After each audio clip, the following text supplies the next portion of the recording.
Dzisiaj będzie taki odcinek filologiczno-ogrodniczy albo rybołówczy. Dzień dobry, witam najserdeczniej w piątek w kolejnym odcinku naszej serii Jednym Słowem. Kończymy dzisiaj trylogię słowotwórczą po słowie od Boga, po słowie do ludzi. Teraz będzie jeszcze coś o naszym słowie takim wewnętrznym. Otóż, moi drodzy, jest taki fragment w listach świętego Pawła, który przyznam bardzo lubię, gdzie święty Paweł, mówiąc o różnych ludziach, mówi, że niech z naszych ust nie wychodzi żadna mowa szkodliwa, a tylko budująca. W sensie, żeby nie było w ustach człowieka czegoś, co jest mową szkodliwą. Otóż w słowniku to słowo ma bardzo ciekawe znaczenie, dlatego że ono oznacza nie tylko szkodliwy, ale tak dosłownie oznacza zepsuty, zgniły, spróchniały. I w ogóle pojawia się w bardzo ciekawych kontekstach, dlatego że pojawia się w takich kontekstach, że tak powiem, mięsistych. W takim sensie wtedy, kiedy w Biblii na przykład jest mowa o owocach albo o warzywach zepsutych, to właśnie jest to słowo. Albo najfajniejsze jest tam, gdzie jest o zepsutej, śmierdzącej rybie, to właśnie tam jest to słowo.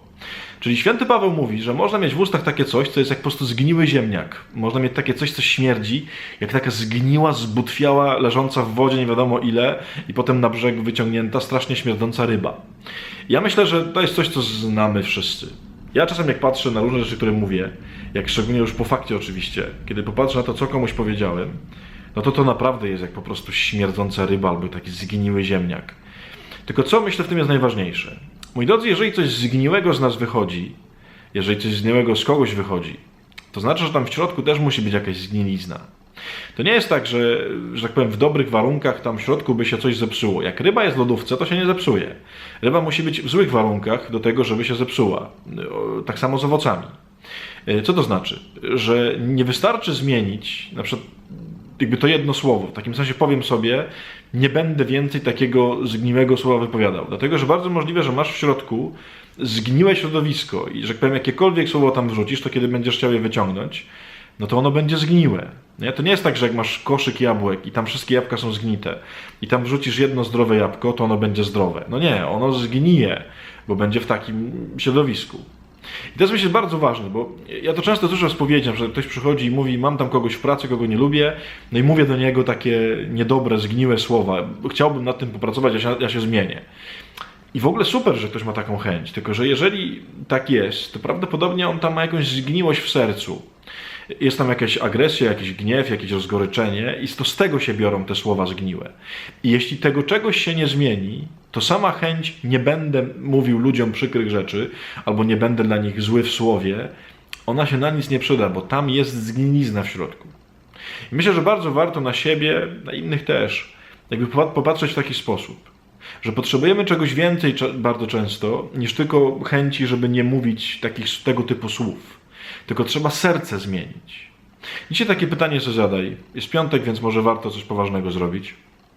Czy tam przypadkiem w tobie w środku po prostu nie uprawiłeś już takiej grządki agresji, zgnilizny, rozżalenia, rozgoryczenia, tego wszystkiego, z czego się potem biorą po prostu zgniłe ziemniaki, zgniłe ryby.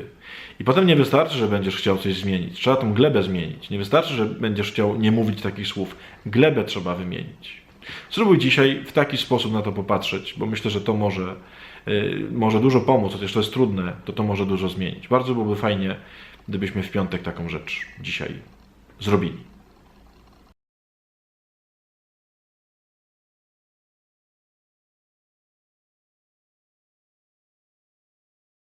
To ciekawe w ogóle są te zgniłe ryby. U nas kiedyś w klasztorze w Krakowie się zawsze mówiło, jak w środę wieczorem była na kolacji zawsze makrela wędzona. Tak to było zawsze w Krakowie, w środę wieczorem makrela wędzona. To zawsze mówili bracia, że dzisiaj na kolacji jest łazarz. Dlatego, że mówią, już 3 dni leży i śmierdzi. No, więc to tak, ciekawostka z życia klasztornego. Można zjeść łazarza czasem.